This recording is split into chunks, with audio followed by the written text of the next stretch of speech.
right, it is 7 p.m. We welcome each one to our midweek Bible study. We're right at the end of lesson 6, question 7, or question 8 rather.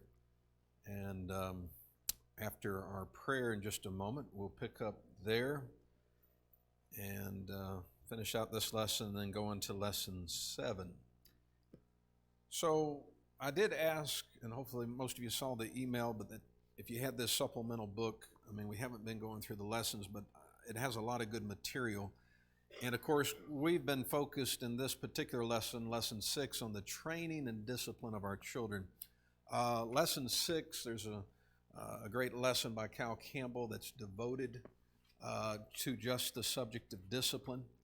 And if you haven't read that, let me encourage you to read that. It will be helpful to you. Even if you've already raised your children, it'll be helpful to you because the Bible does speak to both parents and grandparents. And then the following lesson, lesson 7 by Brother Jared Jacobs, challenges for parents with small children during worship services. And so there's some things in there that, yes, are certainly focused on small children, but things that would also apply to children that are older and to our young people. And there's a lot of great points and application there to be made. So I want to point those two lessons out, and even if you'll have it open to lesson 7, which should be, I think, page 31, if my copy is not older than yours. Okay. Page 31 is where lesson 7 begins. Just maybe have that ready, and we'll be referring to that in just a little bit. All right, so the final question of lesson 6 is, what are some important ways we need to train and discipline our children as it pertains to worship services? Okay. Thoughts and comments on that? Ways we need to train and discipline, that's the focus of this lesson, our children as it pertains to worship services. We can extend that even to Bible class and their behavior in Bible class as well. Ken? Well, I would say if a child is disturbing others, you probably should be taken out. If not taken out, at least somehow quieted. And there are various things you can do, I suppose, to do that. But the ultimate goal is to eliminate the distraction so that others can concentrate on what's being, the class is being taught or whatever. So that's one thing. Did you have a particular age in mind when you were making these comments? Are you thinking of a baby? Or are you thinking of a child that's a little older than that? Whichever needs it, I guess. It would be up to a parent and their judgment on that, but certainly you cannot start at too young of an age, I don't think. Okay. So there's a balance there, right? Because there's the part of the training is we want to train our children that we're here to worship God, and this is a very special occasion whenever we go to Bible class, whenever we go to worship, and our behavior and to learn to sit quietly. And we want to begin to do that from the beginning, begin that training. And so there's a balance, especially when you have, babies as we have here, that are naturally going to cry when they're tired, and get fussy when they're ready to eat, when they need to be changed. That's just normal. And certainly we're so thankful and blessed to have children here and babies here, and we want to, there's a comfort to even hear those noises, right?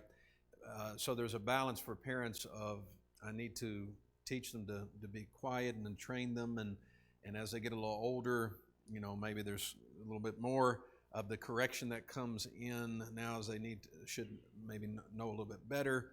And then, there's times where, okay, well, I can't get them to stop crying, and I'm being mindful of others who are in here to hear. Let me take them back to the nursery or what have you. But then again, when we get them quieted down, you might have to go do this number, okay? April, we had to do that a bit, right, with our 4, and I'm sure all the rest of the parents can relate to that, getting up and getting down. But that's part of the training of the child, and also the respect for the the congregation itself. Robert? I think the other way to look at this is from the other side of not being a parent of that child, is encouraging those parents for what they're doing. Because I personally, in congregations I've been a part of, seen people absolutely just about lose, not patience, but faith in themselves and the fact of, I don't know what I'm doing wrong, I don't know this, when those noises are the noises of the church growing. And I think it's a big thing that we need to be encouraging those parents for what they're trying to do with their children, because of the discouragement it'll put in those parents if you don't. Right, so there's that important aspect that they need to hear words of encouragement, because you know, moms and dads, and especially moms, can feel discouraged that, hey, it's like a struggle, and of course they're struggling so much with a baby or a child that they can't get a whole lot out of it, but because of their sacrifice, because of their efforts, it's so important for their children what they're doing and being here, and we want them to be here, but they need to hear, as Robert says, they need to hear those words of encouragement and how appreciative we are, how thankful we are that they are here. I think I saw a few hands go up. Jason, let me go to you. Yeah, I mean, I agree wholeheartedly with what you said as far as the balance and with what Robert said. We got to be very careful, because moms are already on edge. And so if they feel like my child is being a distraction, then they're going to want to run out. And that's the wrong thing to do in some situations. Now, in certain situations, yes, you do. But parents don't need to immediately run out when their child starts making a noise. Because they have to learn how to be in worship services. And the kid's going to learn pretty quickly, if they do that, oh, well, I don't want to be in this situation, so I'm just going to make a noise so I can get out of here. And now you've got the kid running the situation, which is not a good thing. And yeah, I mean, I would wholeheartedly agree with what Robert said. We need to be encouraging these parents, not discouraging them by telling their kids a distraction. We need to try to encourage them, because it's difficult. It's a very difficult situation as a young parent.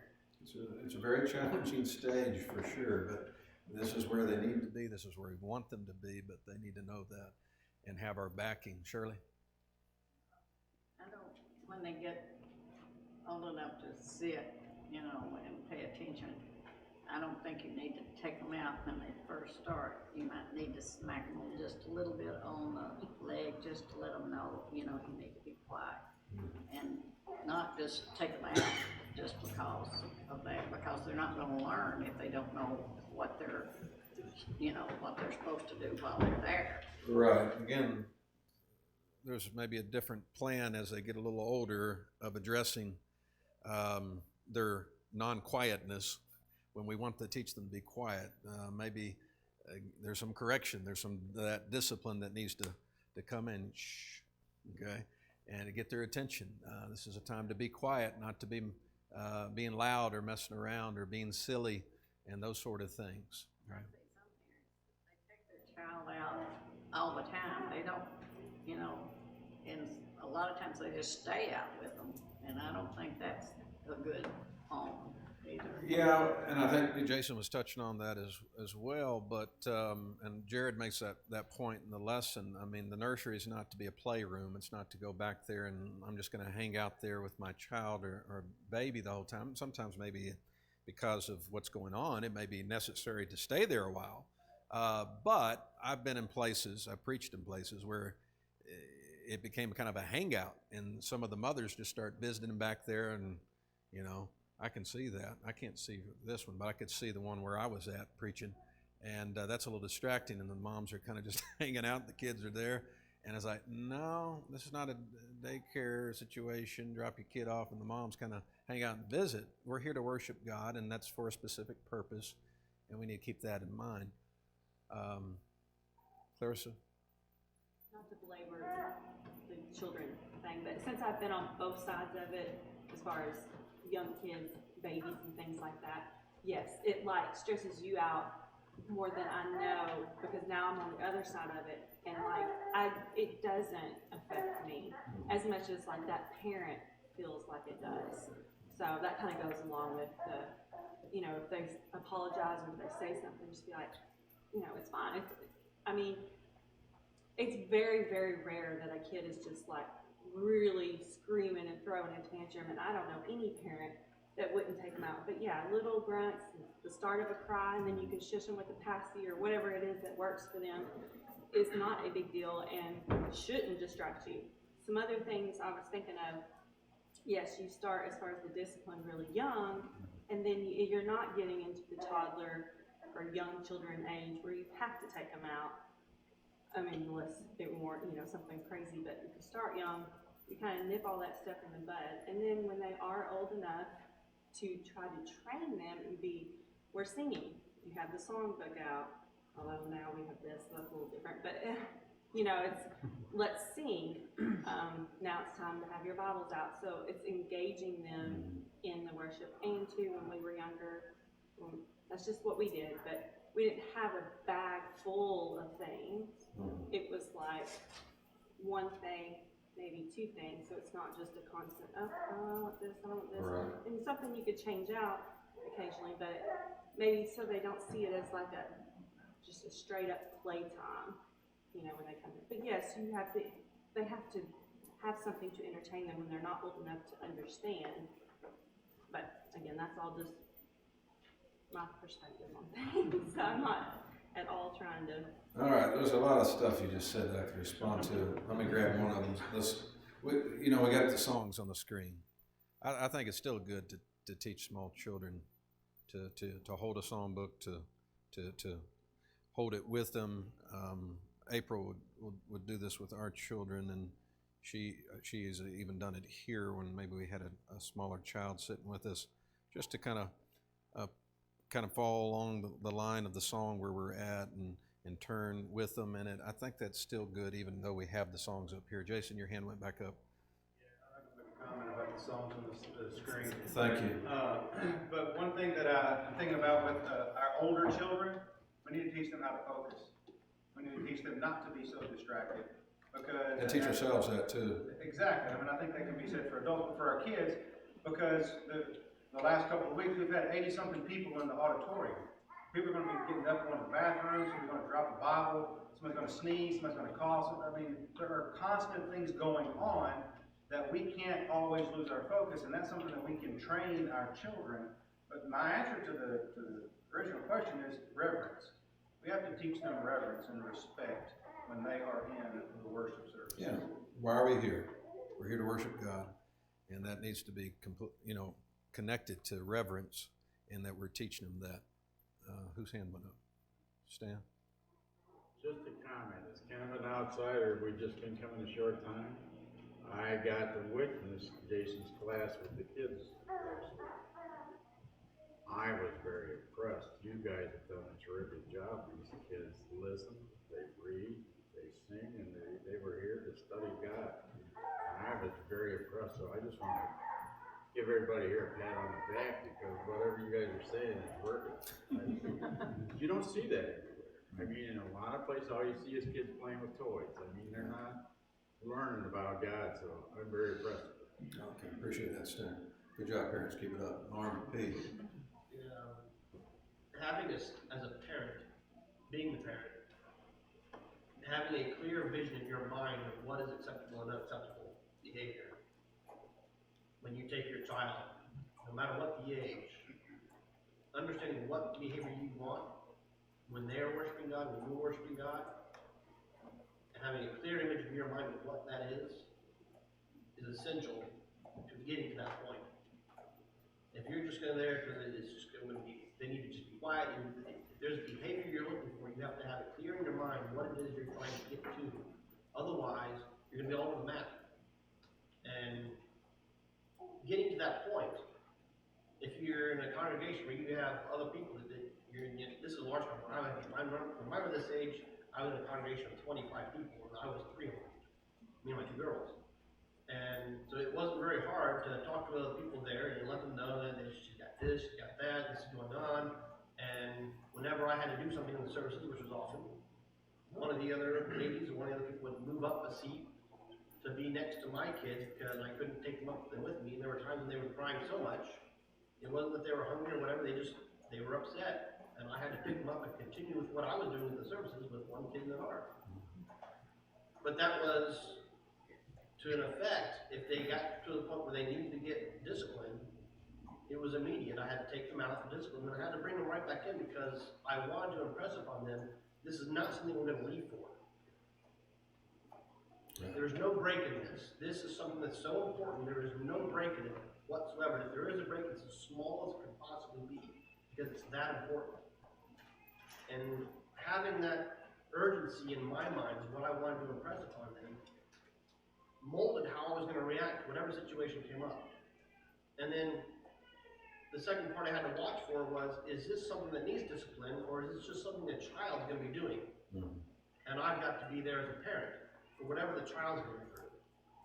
And that informs you on, okay, yeah, this is just, they're upset. They're not trying to make a noise or anything. They're not trying to make a mess of anything. They're not trying to goof off. They're upset with something. If they're hungry and they're not taking the bottle, maybe they got an upset stomach, who knows what it is, but that's me as a parent. I gotta grab hold of that and do something about that. If it's a discipline problem, that has to be addressed immediately.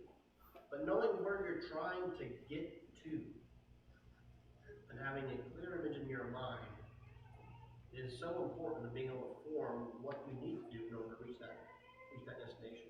And then you can actually ask people for help around you. That's right. Yep. Yeah, we need some of that help. When we had multiple children, and I'm going up to preach, and we had a lady in Texas that became a big help to April. She and her husband's visited here since we've been here, but she was a huge help, wasn't she? April, and she said we got 2 or 3, and there's a baby, and trying to keep up with all of them, and I'm not there to help because I'm up there. Yeah, it's nice when brethren or members are observant of that and step in to help out and assist when needed. Lauren? That training and discipline is for you as a parent to be trained in discipline. If you expect your child to sit and to learn how to focus and to be using their Bible and looking at the songbook, you also have to do those things. So if they see you, sitting in service and you look at every sound, or you never pick up your Bible and flip through and follow along, they're not going to do that either. Because they want to do what you do when they're small. Right. You're who they want to copy and be like. Yeah, excellent points. So set the right example yourself as the parent in worship, because our children are always watching us, and they're watching us here. They're observing what we're doing or what we're not doing, and we'll pick up on those habits or imitate those things. Okay, grab your book, 32, if you'll have it. Open to page 32, if you have it. And the heading there at the top of the page is Discipline During the Worship Service is Needed. And we touched on some of these things already, but as we study this point, let us understand one basic rule of life. Babies cry. I think I hear one back there crying now, so that's a rule of life. It happens, right? It's going to happen. In fact, I find it quite comforting in a way when I assemble with the saints and hear a few babies crying or cooing. This tells me that there are some conscientious parents who realize that assembling with the saints is where they and the children need to be. A crying baby does not always mean it is ill-mannered or uncontrollable. A baby cries because this is his only means of communication. The parent's responsibility is to learn what that little one is saying. Having said this, parents must also be conscientious of others who are present trying to worship God. And Ken was touching on this point at the very beginning of class. Therefore, a baby or small child whose crying continues needs to be taken out of the auditorium for a short time while those needs are met, diaper change, to be calmed, fed, etc. Then the child can be brought back in to learn to sit quietly once more. No, we're not encouraging unnecessary disruptions, but at times it is good to take a child out. As we think about discipline during services, let us be mindful of the fact that the word discipline means, number 1, training to act in accordance with rules, drill. 2, instruction and exercise designed to train to proper conduct and action. 3, punishment inflicted by way of correction and training, Webster's. Therefore, there are 2 sides to discipline. We've touched on this, but discipline includes an instructive aspect. In other words, having to do with teaching someone the rules. There's also a corrective aspect to discipline. In other words, punishment or consequences for not following the rules. Therefore, discipline is a necessity in teaching small children how to act during worship services. Example, we are quiet, we listen, we sing songs together, we bow our heads for prayer, and so on. Yet when children misbehave, parents cannot simply lead the children to their own devices. Rather, correction must take place. Solomon understood this and declared how necessary it is that parents train and correct their children while they are young. In some places where a cry room is provided, let parents understand that this room serves a purpose as a quiet place suitable for changing diapers, calming children, or spanking a naughty child, but it is not a playroom. Our children learn their boundaries quickly, so they need to understand that this room is a temporary stop, and they will soon return to the auditorium where they will be quiet. To make a playroom out of a cry room just delays the inevitable when the day comes when he must sit with the rest of the group and show reverence toward God in worship. And then he has some good do's and don'ts. All right, we're not working again, Sean. Oh, there we go. I don't know if you did it or I did it. Okay, I think you're doing it. Small children need to know that this time of worship is a very special time and that we need to behave in a certain way when assembled. Let's connect this point back to reverence. Little children can be taught about God and what it means to be quiet while we worship God.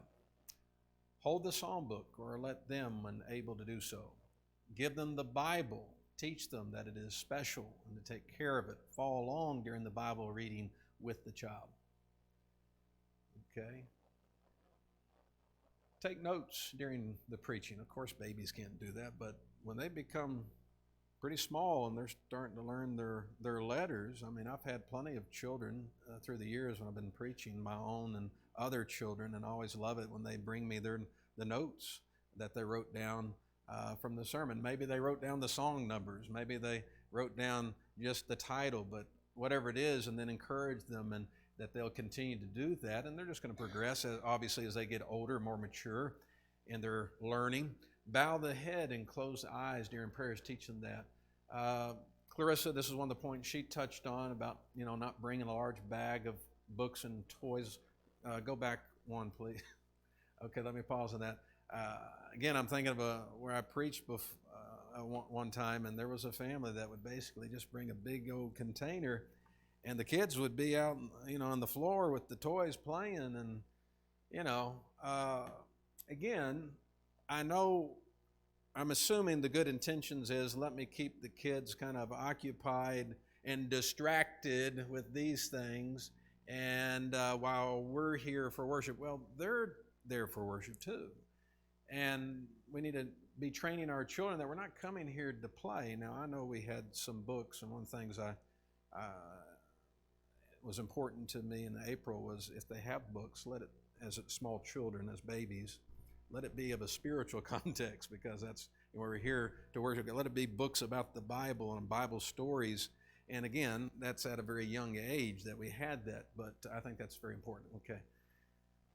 Don't encourage naps during worship. I remember our adopted Texas grandmother, and she never was one to hold back anything. And I think it was Josiah, and I can't remember how old he was, but she said something like, "Don't you think Josiah's too old to be taking naps?" And guess what? That's the last time he ever took a nap on my watch. And yeah, he was old enough to be sitting up and taking notes. And so if one of them starts going over, sit up. I don't want to get in trouble with Sister Bell again. Don't allow your children to bring schoolwork. Sometimes parents do that, and they start working on their homework. Well, they got a lot of homework. Well, I remember coming to services, and afterwards, I may be going to my dad's office or to the car because, I had to get some homework done.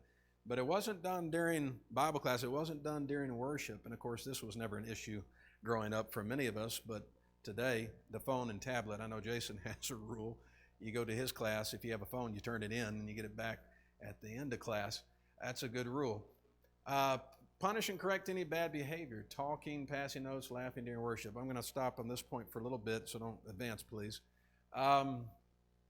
The most foolish thing I could do, as I think back to my childhood, was to misbehave during worship. I mean, that was the cardinal sin.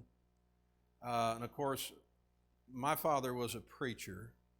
One of the times that stands out to me is he's up there preaching, and me and my sister Jenny were about right here, sitting with some other people, and Mom was about right here. And me and my sister Jenny were we're not behaving. We're talking and smiling at each other. And she's seeing all this. And I'm not thinking about this, but I'm thinking about now as a parent, what I would be doing and seeing like my boys up here messing around and all that. So, my mom writes a note, sends it up, and says, meet me in the back. Well, I remember trying to play it all sly. And here's the thing. Everybody in the auditorium already knew that we were about to get it. And I'm, in my childhood immaturity, thinking, well, Jenny got up, and I'll wait a little while so they don't think, yeah, everybody knows what's going on. And Dad was probably even looking at Mom to, take care of that. So anyways, eventually I go back there, and we both get worn out on the porch and had to come back in. And there's other times when I was sitting with my buddies over here on this side of the building, and I'd be in my dad's office and writing 100 sentences while, my friends are hanging out and having fun after services. And then the worst was, because of misbehavior during worship, getting it when I got home. Because I don't think there was a time, but there was maybe once out of a lot. I was a slow learner. But they would always remember, and that time of waiting and getting home and then going to the room after you get home, and I'll be there in a minute, son. It was not good. And it needs to be that way with our children, that if they misbehave here, this is like the most foolish decision they could make, misbehaving out. The store is not good, at home and being disobedient. But this is a place where we're teaching and training them that we're here to worship God. It's a time to be quiet. It's time to be reverent. And that's exactly what my parents needed to do and should have done, and what we need to do with our children because of where we're at and why we're here. All right. Other comments, questions? So we got a whole lesson in this book dedicated to one question that we're addressing tonight, and it's a very important point, and that's why I'm not trying to fly through it, even though I need to get to the next lesson. Whose hand went up? Jesse? Completely agree with it. I made the mistake with one of my first ones early on. I've got 3 that are just natural born singers, and they don't want to stop. And I overcorrected one in the beginning, and for not stopping the singing and going on into the prayer or whatever followed it. And to this day, I think that's still in him, and I wish, that I hadn't overcorrected. So Sophia and Timothy both like to keep going sometimes, and so I'm a lot gentler about that because I'd hate to shut that down to them. But this is a question that's been with us from the beginning, because there were people who wanted to bring little children to Jesus, and the disciples saw that and thought, what's going on here is too important for little children. And the Bible tells us that he was very much displeased with that and wanted the little children to come to him. So I think that there's been a debate from the beginning.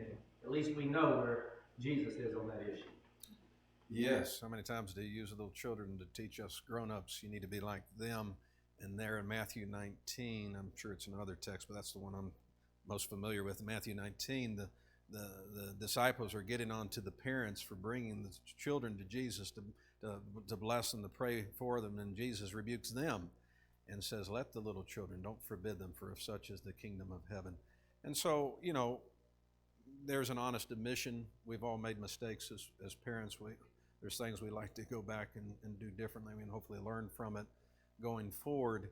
But, there's that zeal, there's that youth, and nothing, obviously they kept singing. There was nothing, no wrong intent behind that. We in a congregation in Texas, there was a young man in particular. He would just belt it out really, really loud, and where everybody can hear. But there's that enthusiasm, there's that zeal. I mean, you don't want to go over there and say, can you bring that down, because you don't want to throw water on that fire, right? Marissa, you had your hand up.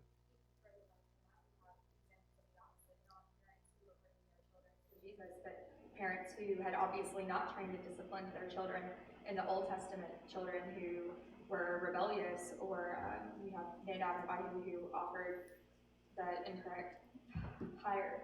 Right. Extremely stark examples of what happens when we don't train and discipline. Right. Hophni and Phineas. And there was, what, I think one in Exodus or Numbers that was being disobedient, even maybe cursing and being disrespectful to his parents, and take him out and stone him. So God takes it pretty seriously, the training and discipline of our children, and so ought we. All right. Anything else? Okay. Go ahead. Suggesting one time when my kids were little to kind of play the worship service at home. Just start with 5 minutes and just sing a song together, open the Bibles, read a passage. But start with short time to train them that they have to sit still, to train them that they have to have their Bible, and that they have to join everybody to sing, and then eventually to extend it to about the length of the worship service. And then when they come to the building here, you don't have to correct them because they know how they need to behave because you train them at home. Yeah, where's the training ground? It's the home. And am I misremembering, April, that do we do that with Jesse, or in particular? Like we would get him in a chair at home. I don't know if you put a sermon up on the TV for him to watch, but I mean, here's a strong-willed child. Not that he's changed from that too much, but yeah, we what exactly what, and I'm still trying to pronounce. I know I'm going to pronounce it wrong. Lena, Sister Jackson. That's the easy way, but that's what you're saying, right? Working with our children at home to better prepare them for worship. Okay, Julie.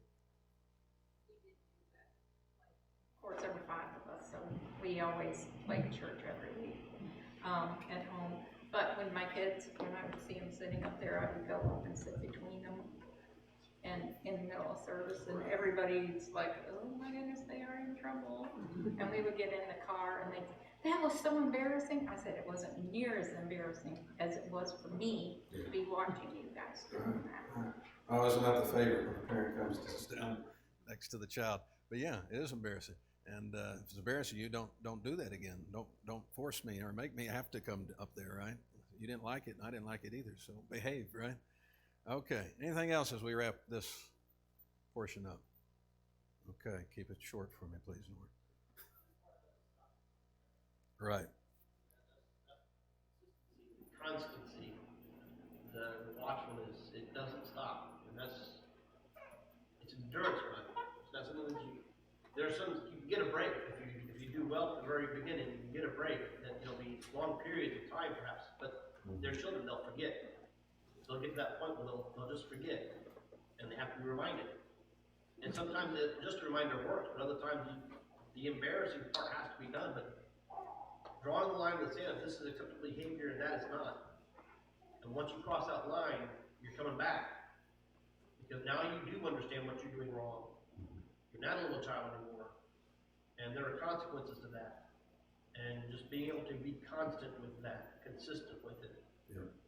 Yeah, so, we're talking a lot in the lesson of the supplement book that Jared's lessons on. It's focused more on small children, but, sometimes adolescents, teenagers can get with their friends and misbehave, okay?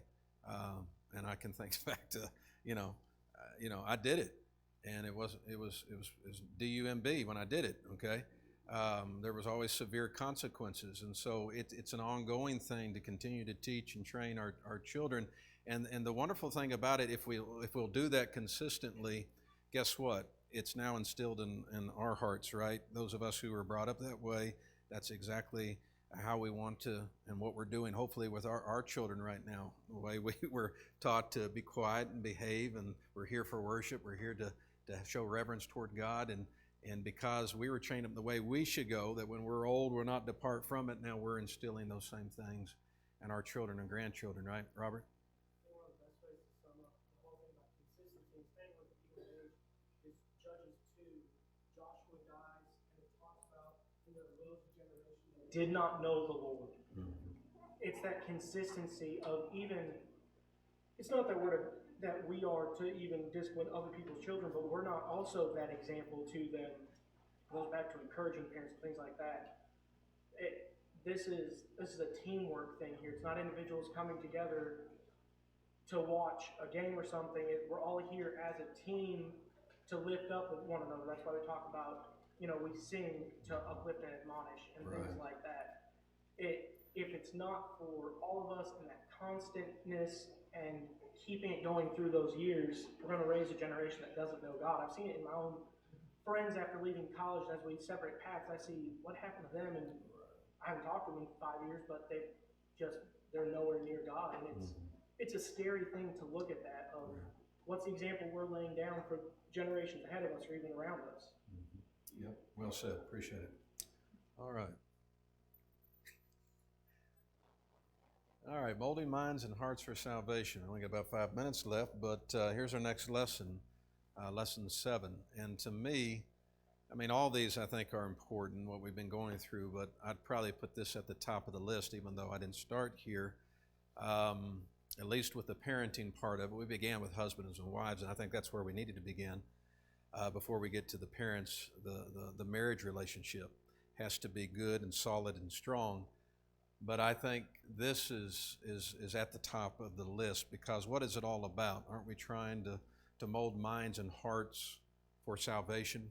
That our children will grow up and they'll make the decision to obey the Lord and to follow the Lord and to be faithful to the Lord.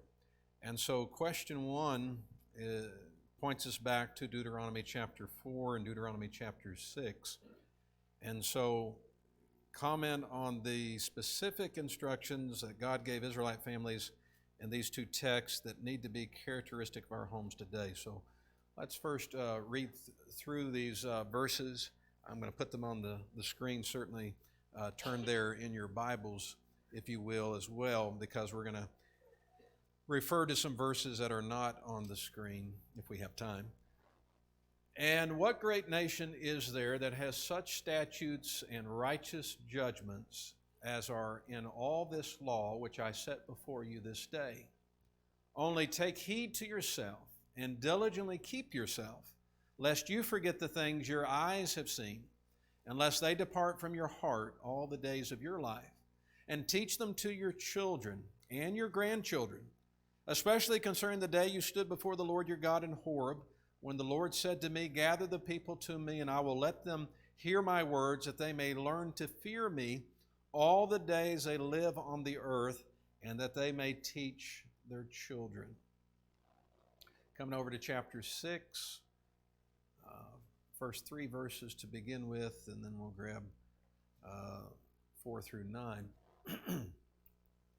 Now this is the commandment, and these are the statutes and judgments which the Lord your God has commanded to teach you, that you may observe them in the land which you are crossing over to possess, that you may fear the Lord your God, to keep all his statutes and his commandments, which I command you, you and your son and your grandson, all the days of your life, and that your days may be prolonged. Therefore hear, O Israel, and be careful to observe it, that it may be well with you, and that you may multiply greatly, as the Lord God of your fathers has promised you, a land flowing with milk and honey. Hear, O Israel, the Lord our God, the Lord is one. You shall love the Lord your God with all your heart, with all your soul, and with all your strength. And these words which I command you today shall be in your heart. You shall teach them diligently to your children, and shall talk of them when you sit in your house, when you walk by the way, when you lie down, and when you rise up. You shall bind them as a sign on your hand, and they shall be as frontlets between your eyes. You shall write them on the doorpost of your house and on your gates. And so that's the main text that we want to focus on, those 2 main texts in chapter 4 and chapter 6. So going back to chapter 4, letter A, as we comment on, the specific instructions God gave Israelite families in these 2 passages that need to be characteristic of our homes today. First of all, take heed to yourself and diligently keep yourself. What can we say about that? Where do we begin? Where do we start as parents? Yeah, kind of reminds me of James 1. We need to look in the mirror, right? And in the mirror of God's Word. And it makes me also think of 2 Corinthians 13, verse 5. where Paul says, examine yourselves, test yourselves whether you're in the faith, okay? And it also reminds me of 1 Timothy 4:16, where Timothy was told, take heed to yourself and to the doctrine. And then those who hear you, you'll save both yourself and those who hear you by doing that. And elders are told that as well. Take heed to yourself and to all the flock. Well, parents are told that. Take heed to yourself and diligently keep yourself. What does that mean? Diligently keep ourselves in what way? In our walk with God, right? Our life before God, our faith. Before we set out to guide our children, we need to make sure that we're not being hypocrites. Take heed to yourself, right? Todd? And he says to do that so that you do not forget the things which your eyes have seen and they do not depart from your heart. Sure.